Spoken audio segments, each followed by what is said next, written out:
Nós estamos estudando a teologia do Antigo Testamento. Estamos especificamente nos livros dos profetas menores. E hoje chegamos em Miqueias, livro do profeta Miqueias, que fala da opressão dos falsos líderes. Homens que se diziam de Deus, gente que liderava o povo, mas faziam da sua função um meio para oprimir as pessoas, para oprimir o povo e levar vantagem, tirar proveito deles. Eu separei aqui 2 versículos importantes para nós começarmos o nosso estudo, a nossa conversa de hoje. O primeiro deles é Miqueias 1, versículo 1, e depois Miqueias 6, versículo 8. O primeiro versículo do livro diz assim: Palavra do Senhor que veio em visão a Miqueias, morastita, nos dias de Jotão, Acás e Ezequias, reis de Judá, sobre Samaria e Jerusalém. Esse versículo é importante porque ele diz quando foi que o profeta atuou, quando veio a palavra do Senhor para ele, foi durante o reinado de 3 reis. E outro versículo, que é um versículo chave do livro, talvez o versículo principal, central, talvez ele resuma toda a mensagem do livro, é o capítulo 6, versículo 8, e diz assim: Ele te declarou, homem, o que é bom e que é o que o Senhor pede de ti, que pratiques a justiça e ames a misericórdia e andes humildemente com o teu Deus. 2 versículos para você destacar. Guarde, você pode memorizar esse capítulo 6, versículo 8, que ele é importante para nós e nós vamos citá-lo algumas vezes na aula de hoje. Bom, o título de Miqueias, o nome do livro, é o seguinte: Miqueias significa quem é semelhante a Jeová. Quem é semelhante a Jeová? Não há ninguém, e o livro responde isso: ninguém se parece com Deus, ninguém se parece com Jeová. E essa é uma expressão extremamente apropriada à mensagem de Miqueias, a mensagem do livro, porque ela enfatiza o grande poder de Deus no primeiro capítulo, e depois no último ele fala do seu grande poder. Primeiro do seu poder, primeiro do seu poder, depois do seu perdão. Olha o que diz o versículo 18 do capítulo 7. Quem, ó Deus, é semelhante a ti, que perdoas a iniquidade? Quando ele diz aqui, quem, ó Deus, é semelhante a ti, é o que significa o nome Miqueias. Quem é semelhante a ti? O autor é o próprio profeta Miqueias, morador de uma cidade, como o texto identifica aqui, morastita. Essa cidade talvez chamasse Morastite ou Moraste-Gade. Essas 2 opções de nome para a cidade. Ficava na fronteira com a Filístia. Eu fiquei pensando, quanto esse povo dessa cidade sofreu com os filisteus, quanto eles viram na vida dos filisteus, uma cidade que ficava a 320 quilômetros de Jerusalém. Então ele não estava no grande centro de Judá, ele não era dali do grande centro, do grande movimento. Ele sai da sua terra para ir profetizar então no grande centro.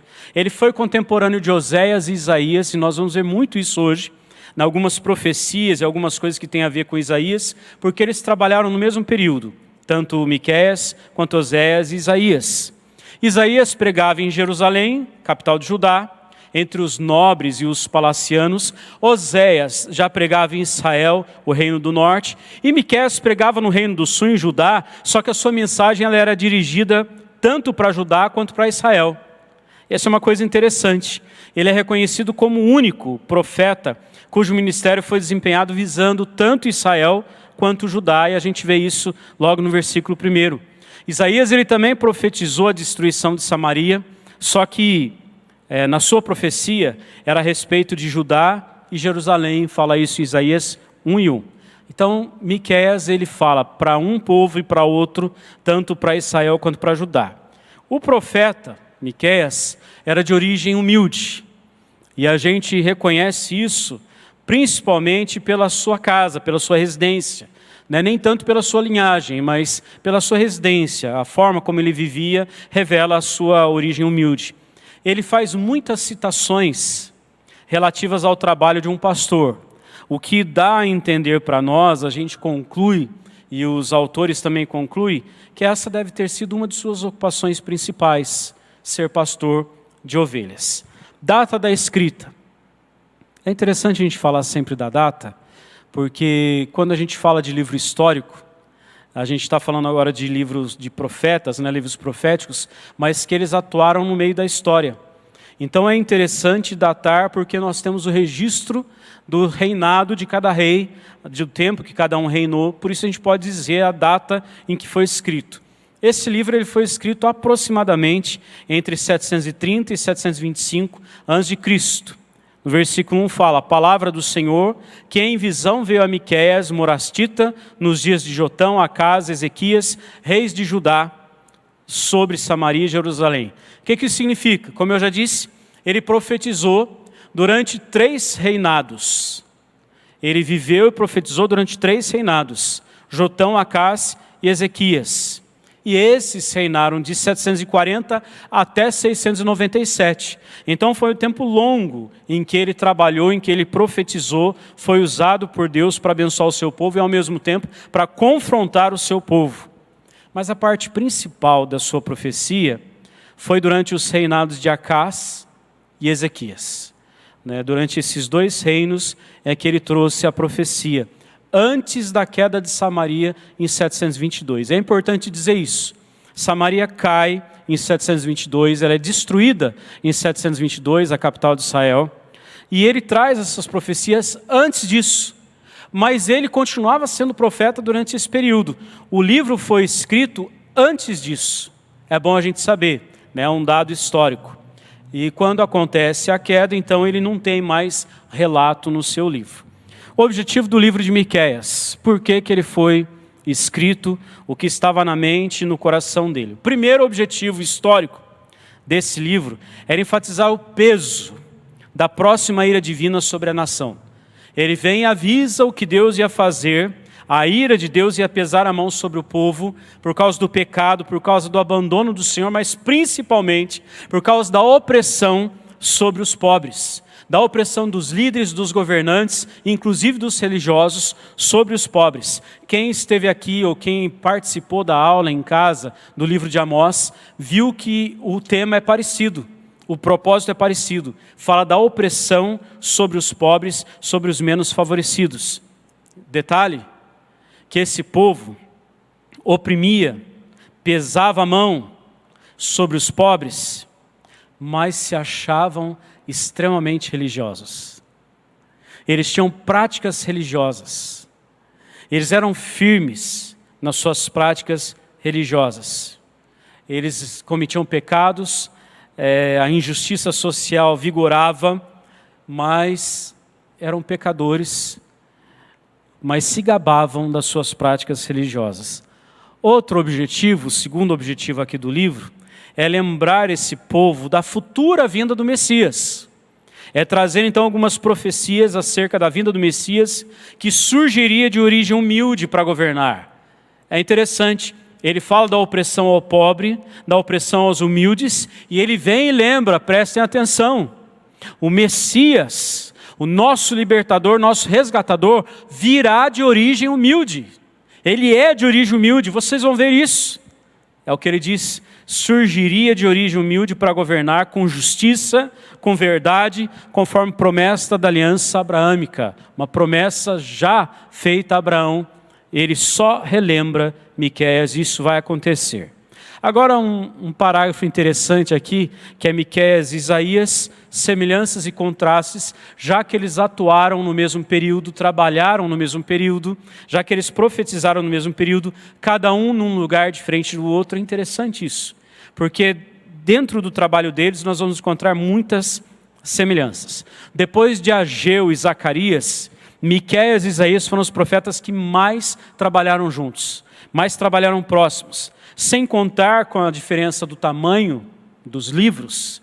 Isaías está nos profetas maiores, porque o livro é bem maior, e Miqueias está dentre os profetas menores, por ter escrito um livro menor. Os livros deles têm algumas semelhanças e uns contrastes interessantes para nós. Eu quero falar sobre isso. Primeiro, as semelhanças. Eles profetizaram a próxima invasão pela Síria, os dois, cada um num canto diferente. Segundo, falaram do livramento de Judá, mas também de um cativeiro posterior na Babilônia. Eles avisaram isso, foi Deus quem havia dito, eles passam o recado. Eles enfatizaram a futilidade de uma religião meramente ritual. Isaías confronta isso, Miqueias também. Era uma religião, como que eu vou dizer? Sabe aquele tipo de gente que bate cartão? Só bate cartão? Tem a prática religiosa, mas é só exterior, não é interior. E aquilo não muda a conduta diária, não muda o jeito de tratar as pessoas, o jeito de viver. Era isso. Ambos também profetizaram a vinda do Messias. Isaías falou do nascimento virginal de Jesus. Miqueias determinou o local do seu nascimento. Nós vamos ver isso. Um fala como Jesus nasceria de uma forma miraculosa, e outro fala do lugar simples, da origem, de onde ele viria. Eles profetizaram o livramento final de Israel, que teria de ser precedido pelo arrependimento. Israel vai provar de livramento, mas primeiro ele precisa se arrepender. Agora, alguns contrastes interessantes entre um e outro. Isaías, ele dirigiu principalmente a sua profecia, a sua mensagem, a sua pregação, à aristocracia urbana de Jerusalém. Ele falou no meio urbano em Jerusalém. Miqueias falou ao povo comum na zona rural. Estava distante de Jerusalém. Isaías, ele ocupou-se em grande escala com o cenário internacional e as falsas alianças políticas de Judá. Judá fazia alianças, nessas alianças políticas, aquilo que trazia ruína para o povo. E Miqueias, ele focalizou os pecados pessoais e os pecados sociais de injustiça que eram predominantes em Judá. Miqueias, ele trata os pecados de Judá, e Isaías fala dos pecados que estavam também em torno de Judá. Isaías, ele estendeu o julgamento às nações circunvizinhas. Miqueias, ele se limitou à condenação de Judá e Israel. Ele ficou só ali no seu povo mesmo. Isaías, ele centralizou a sua visão messiânica no conceito de servo, né, o servo sofredor. Isaías prega isso, enfatizando a expiação e a salvação pessoal. Já Miqueias, ele mostrou que o livramento nacional pelo Messias seria possível pela graça do perdão divino, conforme promessa a Abraão. Isaías enfatiza o servo sofredor. Já Miqueias, o livramento nacional pelo Messias. Isso seria possível, mas pela graça do perdão divino, porque isso já havia sido prometido a Abraão. O livro, ele pode ser dividido de duas formas muito interessantes. E eu fiz questão de trazer as duas formas, porque quando a gente vai estudar a teologia de um livro, existem várias maneiras de enxergar esse livro, de interpretar esse livro, de dividir esse livro. Então, tem duas propostas aqui muito interessantes, e eu trouxe as duas. Primeiro, dividir em 3 partes, conforme as sessões naturais iniciadas pela conclamação ouvi. Tem 3 partes em que começa ouvir, e elas terminam, né, cada uma dessas partes, com as promessas. Então, olha lá, primeiro começa ouvir todos os povos, no capítulo 1, versículo 2, até o capítulo 2, versículo 13. Trata dos pecados de Israel e de Judá e anuncia por fim a promessa de livramento. Outra divisão começa logo em seguida, no capítulo 3, versículo 1, quando diz ouvir líderes. Então ele chama a atenção de todos os povos, chama a atenção dos líderes, e depois ele usa os montes, que nós vamos ver já já, como forma de divisão também. Os líderes trata dos pecados principalmente da liderança corrupta de Israel e de Judá. Como esse povo havia se corrompido e havia se transformado num povo que deturpava, usava a sua figura de autoridade, inclusive a autoridade religiosa, para usurpar o povo. E ele vem e anuncia o Messias. Acontece isso até o capítulo 5, versículo 15. E quando fala ouvir os montes, essa última divisão do 6:1 até o final, 7:20, chama o povo para um confronto judicial, onde o fórum seria a própria criação. A criação seria testemunha disso. Por fim, ele anuncia a restauração do remanescente fiel. Essa é uma forma de dividir o livro, e é uma forma extremamente interessante, uma forma natural. Mas existe uma outra forma da gente dividir o livro e compreender e poder estudar o livro, que pode ser usado também em todos os outros livros proféticos. São os elementos contidos na própria mensagem profética. E aí a gente divide assim, olha, capítulos 1, 2 e 3, advertências quanto ao pecado, fala do juízo, das injustiças sociais, ele aponta o erro, ele mostra onde eles estavam errando. No capítulo 4 e 5, são as revelações messiânicas e escatológicas, quando ele diz, de ti me sairá o que há de reinar, falando do Messias. E dos capítulos 6 e 7, um convite ao arrependimento, né? Tem o tribunal divino. Tem algumas coisas parecidas, mas a forma de dividir facilita o nosso estudo. Quando a gente vai estudar para pregar, quando nós vamos estudar para o nosso próprio conhecimento, dividir o livro em seções, em partes, facilita a sua compreensão. E aqui tem duas formas que nos ajudam a fazer isso. Agora, algumas contribuições importantes de Miqueias. Como Miqueias acrescenta, ele trata alguns temas importantes para nós e também aponta luz, né, para o resto das Escrituras. Primeiro ele fala de uma aterrorizante descida do Senhor à terra. Eu já falei isso em Amós. Outro dia, estudando Tiago, aparece a mesma coisa. Quando a vinda do Senhor, para nós, é uma coisa maravilhosa e gloriosa. Mas para aqueles que não são dele e vivem contra ele, é uma coisa terrível. E o profeta Miqueias, ele fala dessa vinda aterrorizante, dessa descida aterrorizante do Senhor à terra. Olha o que ele diz, versículo 3 do capítulo 1, versículos 3 e 4. Porque eis que o Senhor sai do seu lugar e desce, e anda sobre os altos da terra. Os montes debaixo dele se derretem, e os vales se fendem, são como a cera diante do fogo, como as águas que se precipitam no abismo. O que ele está dizendo? A vinda do Senhor, a presença do Senhor aqui, para vocês, perversos, que estão corrompendo o povo, para vocês que estão tirando proveito do povo, fazendo o povo sofrer, principalmente os mais necessitados, o Senhor virá, e Ele vai pesar a mão, como quem dissesse, isso não vai ficar assim. Deus tem justiça para executar. Miqueias, ele começa apresentando uma das mais tremendas descrições do Senhor. A sua descida à terra com ira, com terrível ira. O Senhor com terrível ira. Eu não sei quem aqui levou umas chineladas do pai ou da mãe. Quem levou cintada, vou parar por aqui, né? Não tem nenhuma criança, nenhum adolescente aqui. Então ninguém vai poder falar nada da gente, nós estamos falando de adultos, de coisas que nós vivemos no passado, na infância. Eu levava cintada, chinelada da minha mãe.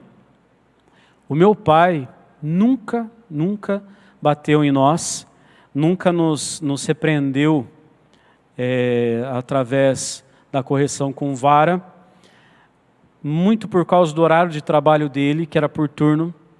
Então, muitas vezes a gente mal se encontrava e isso ficava a cargo da minha mãe. Só tem um detalhe. O jeito que meu pai olhava, e quando ele precisava dizer alguma coisa, só com o olhar dele, a gente já murchava. A gente já entendia o recado. A gente já sabia o que ia acontecer. A gente já sabia o preço da nossa arte, da nossa peraltice. Quando o texto fala da vinda de Deus, do Pai Supremo, com ira, você consegue entender o peso disso, o significado disso, né? O quanto isso representa para o povo, para a nação e para nós também, pensar a vinda do Senhor com ira. Ele falou que ele pesaria a mão se o povo caísse naqueles pecados, e eles insistem naqueles pecados. Deus, ele espera, e eles insistem, Deus espera mais, ele insiste. Então, aquilo que ele avisou, ele executou. Da mesma forma que Jonas, interessante que Miqueias, ele proclama o julgamento de Deus antes de declarar a sua misericórdia perdoadora. Primeiro ele fala do juízo, depois ele fala da misericórdia perdoadora. Uma coisa interessante é que nos 3 seguintes livros, nos 3 próximos livros, a gente vê essa mesma realidade. O mesmo tema do Senhor vindo como um guerreiro poderoso que faz 3 coisas. Os montes tremem, tremerem, Naum, de 2 a 6. Os outeiros eternos se abaterem, está em Abacuque 3,6. E toda a terra ser consumida, Sofonias 1,18. Como Deus viria e como Deus agiria no meio do seu povo. Isaías ele apresenta esse quadro terrível também nos capítulos 7 e depois no capítulo 24 e no 63, quando ele descreve as devastações do dia do Senhor. O dia do Senhor vai ser um dia pesado para aqueles que não vivem com Ele, para Ele, e não vivem debaixo dEle. Os profetas, eles viram o pecado do homem, trazendo consequências terríveis para a terra, transformando a terra em um caos. Devastações viriam sobre eles. Os profetas viram isso. Jeremias escreve sobre isso no capítulo 4. E aí Miqueias, ele apresenta esse quadro do Senhor, a fim de enfatizar a grande ira divina contra aqueles que praticam a violência e injustiça para com os pobres. Vou fazer uma pausa aqui. Aqueles que praticam violência e injustiça para com os pobres.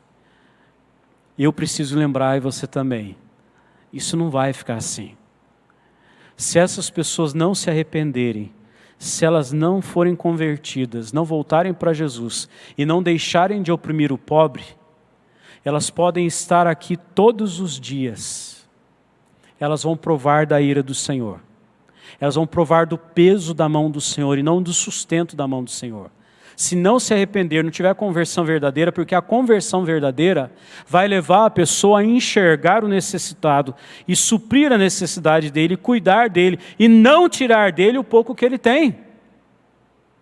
Está entendendo o que estou dizendo? Não preciso nem citar exemplo de igrejas. Não preciso nem pensar em igrejas, mas eu também posso pensar em igrejas. Eu posso pensar em governantes, gente que tira do outro o pouco que o outro tem. Arranca do outro e usa para isso discurso, usa para isso enganação, usa para isso promessas que Deus nunca fez, para tirar do outro o pouco que o outro tem ou nada que ele tem, para aumentar a miséria do outro. É isso que muitos fazem e Miqueias aponta isso. Ele diz que tirar proveito dos pobres é incorrer na ira do Todo-Poderoso. Deuteronômio 15 fala isso, Salmo 119 também, Salmo 140, Provérbios 14 e Provérbios 19. A mão do Senhor vai pesar, vai estar na ira do Todo-Poderoso. Outro ponto interessante é o profeta do homem pobre. Miqueias, ele é conhecido como profeta do homem comum, de gente comum, tendo ele mesmo vindo de um berço humilde, conhecia as más condições dos pobres, saiu de lá e tomou para si a sua causa contra os líderes perversos da nação que visavam seus próprios interesses. Capítulo 3 fala isso, versículos 1 a 3. Em todo o livro, Miqueias ele denuncia a opressão do fraco. Todo o livro.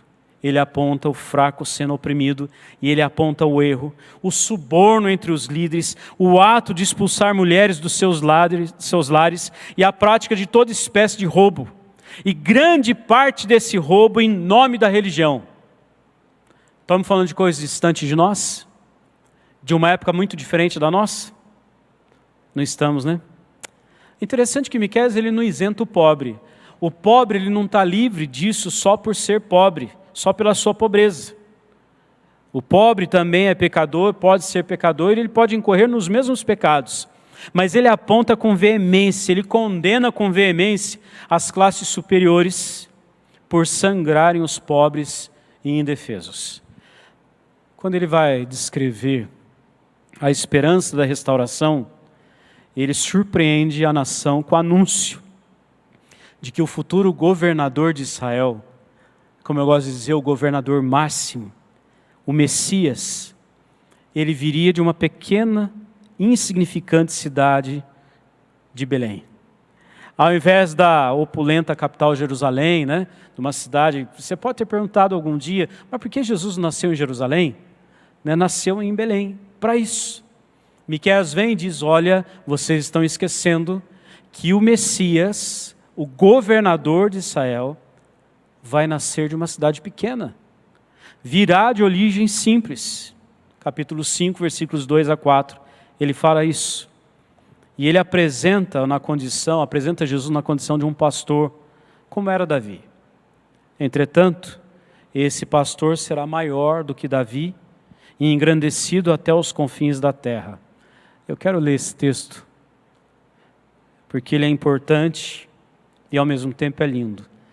Capítulo 5, versículos 2 até o 5, parte A. Depois ele introduz um novo assunto. Diz assim: Tu, Belém Efrata, pequena demais para figurar como grupo de milhares de Judá, de ti me sairá o que há de reinar em Israel, e cujas origens são desde os tempos antigos, desde os dias da eternidade. Portanto, o Senhor os entregará até o tempo em que a que está em dor estiver dado à luz. Então o restante de seus irmãos voltará aos filhos de Israel. Ele se manterá firme e apacentará o povo na força do Senhor, na majestade do nome do Senhor seu Deus. E eles habitarão seguros, porque agora será ele engrandecido até os confins da terra. Este será a nossa paz. É a profecia acerca de Jesus, dizendo que vem de um lugar humilde e que viria para pastorear, como um pastor, assim como Davi. Gente, uma coisa interessante que Miqueias, ele foi o último profeta a citar Belém no Antigo Testamento. O último profeta foi Miqueias, mas ele concentrou a atenção da nação sobre a pequena cidade por mais de 700 anos. Por mais de 700 anos, toda a nação lembrou-se de Belém, por causa da profecia. Havia essa expectativa. Aqueles pastores que foram avisados no campo, com base no que eles foram até Belém? Na profecia. A profecia estava ali para isso. Terceira característica, terceiro ponto importante do livro de Miqueias, é que o evangelho de justiça social de Miqueias, ele trata da justiça social, e é como se fosse um evangelho, a proclamação para esses. No Antigo Testamento não se encontra um resumo da lei mais simples e mais profundo do que o de Miqueias, capítulo 6, versículos 6 a 8. A gente já leu o versículo 8, tem o versículo 6 e 7 também. As suas exigências são simples e sem rodeios, como a gente já leu.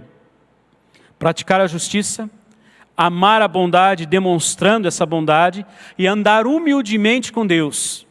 Isso está resumido: praticar a justiça, amar a bondade, demonstrando essa bondade, amar humildemente com Deus, andar humildemente com Deus. Do mesmo modo que Jesus ele resumiu a lei como amor, amar a Deus sobre todas as coisas e ao próximo como a você mesmo, para os líderes da sua época, Miqueias ele dá um resumo aqui da lei como a justiça, misericórdia e modéstia para um povo completamente desprovido dessas qualidades. Um povo que tinha abandonado não tinha isso, e ele fala: gente, é isso, justiça. Vocês estão sendo injustos, vocês não estão vivendo em misericórdia, não estão tendo misericórdia com o outro, vocês não estão sendo modestos, vocês estão se enriquecendo, se enchendo cada vez mais e empobrecendo cada vez mais o pobre. Detalhe, eu já disse, vale repetir, eles se achavam muito religiosos, se mostravam muito religiosos. Olha o que diz o versículo 11. Agora eu trouxe para a gente ler. Você no seu lugar, você pode ler comigo por gentileza? Mesmo de máscara, solta a sua voz aí. Os seus cabeças dão as sentenças por suborno, os seus sacerdotes ensinam por interesse, e os seus profetas adivinham por dinheiro, e ainda se encostam ao Senhor, dizendo: não está o Senhor no meio de nós? Nenhum mal nos sobrevirá. Deu para entender? Eles diziam: não, nós somos protestantes, nós somos evangélicos, nós pertencemos à igreja X, nenhum mal nos sobrevirá. Eu estou aqui toda quarta, eu estou aqui toda sexta, todo sábado, todo domingo, eu estou aqui de terça, da UCP eu participo, apesar de ter 60 anos, eu vejo lá o culto com as crianças, entrego o dízimo. E aí você pode aumentar a lista com tudo que você quiser. Eu leio a Bíblia todos os dias, eu oro todos os dias, mas se isso não aparece na sua prática, cuidando do outro, amando o outro, sendo misericordioso, dividindo daquilo que Deus tem te dado, então não serve de nada. Esse evangelho não é verdadeiro, ele não entrou no seu coração de verdade. É isso que ele está dizendo. Mais uma outra coisa que ele disse, que os milhares de carneiros e 10.000 ribeiros de azeite, numa hipérbole aqui, muito grande, né? Não podiam subornar Deus e fechar os seus olhos a essa ausência de justiça e misericórdia entre os homens. Olha o que ele diz: agradar-se ao Senhor de milhares de carneiros em sacrifício, né? De 10.000 ribeiros de azeite, darei o meu primogênito pela minha transgressão, o fruto do meu corpo pelo pecado de minha alma. Ele está usando uma hipérbole, ele não está dizendo que ele faria isso. E o que ele está dizendo é o seguinte: se alguém loucamente oferecer o seu filho mais velho em sacrifício, isso não é nada. E se você oferecer rios de azeite, e olha que eu gosto muito de azeite, mas mesmo que seja um rio de azeite, não vai servir para nada. E se você oferecer sacrifícios incontáveis, também não serve para nada. Isso não vai encobrir a transgressão de vocês. Se você falar, não, eu a partir de agora, nos próximos 3 anos, não entrego mais dízimo, não, agora é 20%, é 30%, e vou ofertar mais isso, isso não compra. Isso não encobre a visão de Deus sobre a nossa injustiça. Jamais, jamais. Nós não cobramos, não conseguimos encobrir, nós não compramos a Deus para que Ele deixe de enxergar a injustiça e o nosso pecado e a opressão sobre o pobre.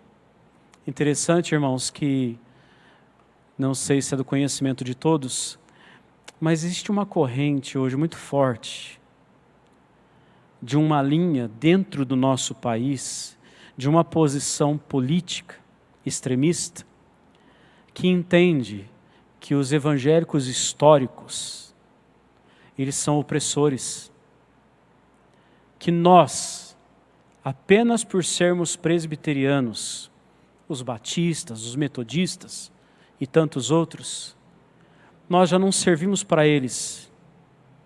Nós somos tidos como opressores, como gente que tenta tirar proveito do outro.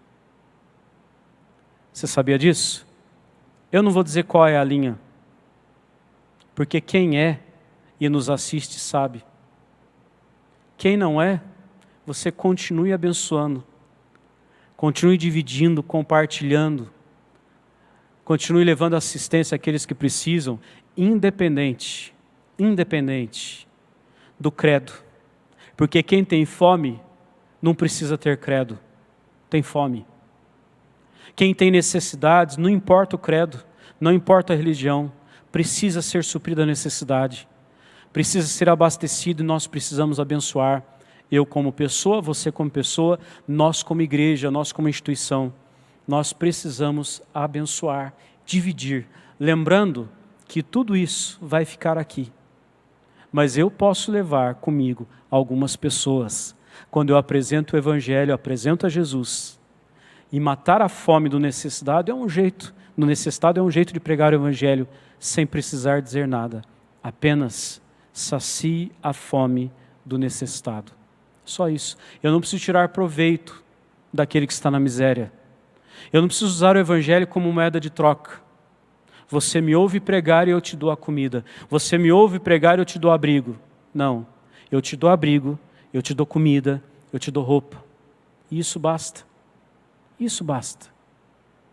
Isso basta. E a pessoa pode ver Jesus em mim. Pelo que eu faço. Mais do que pelo que eu falo.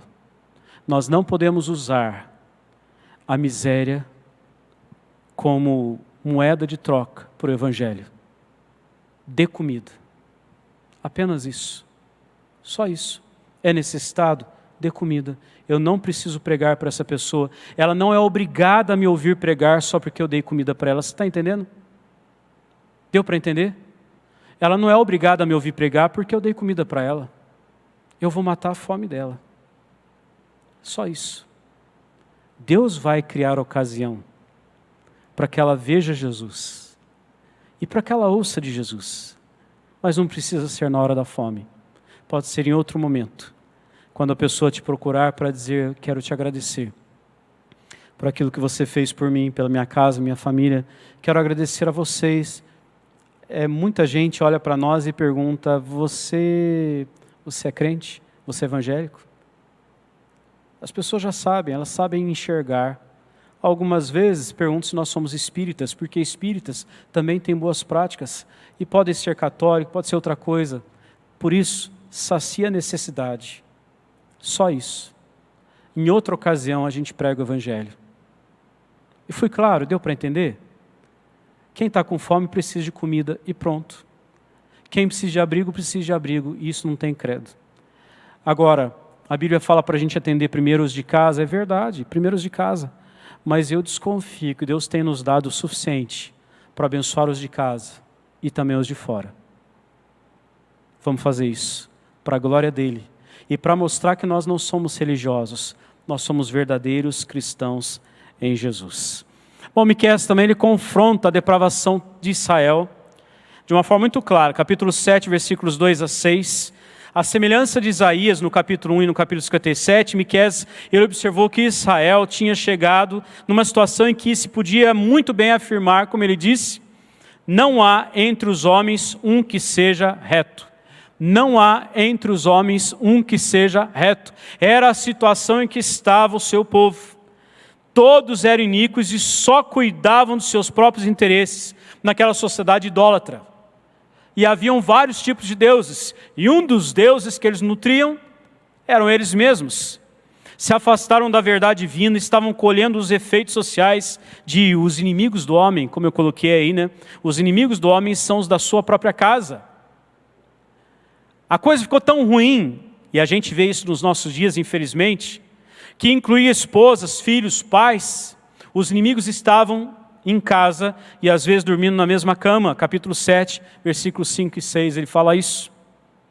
Jesus ele citou esse texto de Miqueias em Mateus 10, 21 e 35, para mostrar que a rejeição da verdade que ele estava pregando no seu tempo, traria para o povo que rejeitasse a verdade, a mesma condição de castigo que teve sobre o povo de Oséias. Paulo também se refere a isso em Romanos 1, 28 a 32, e aí ele menciona que a depravação social está sempre ligada à rejeição da verdade. Quem rejeita a verdade vai viver essa depravação social. Uma coisa está ligada à outra. Caminhando por fim, o último tópico, a cristologia em Miqueias. Divide em duas partes. No capítulo 4 e no capítulo 5, tem duas coisas interessantes aqui. Dois textos que ele fala do reino do Messias e da sua vinda. Primeiro, ele diz assim, nos últimos dias, ele reinará no Monte Sião, onde prevalecerão a verdade, a justiça, a prosperidade e a paz. Vai chegar o dia em que esses que foram oprimidos vão provar dessa paz, vão provar da verdade, da prosperidade e da justiça. Ali os coxos, os expulsos e os aflitos estarão reunidos, a fim de formar o núcleo da sua poderosa nação, a nação do Senhor, a nação celestial, o povo de Deus.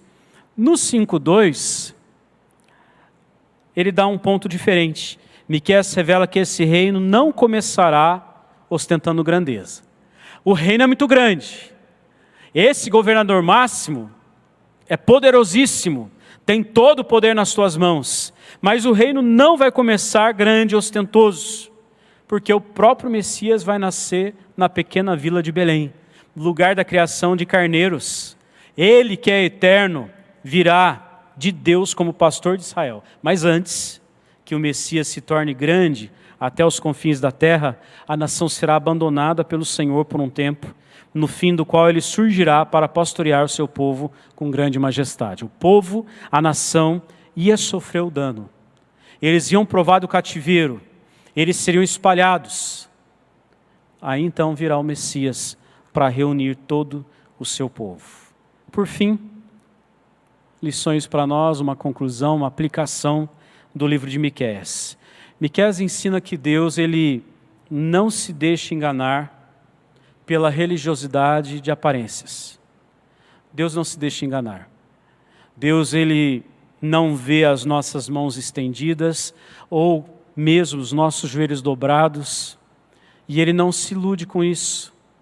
Quando o coração não é verdadeiramente convertido, quando a gente externa uma coisa, mas na verdade é outra, e ele não requer de nós coisas complicadas, complexas, algo muito misterioso, né? Como é que eu evidencio a minha fé? Como que eu evidencio a minha conversão?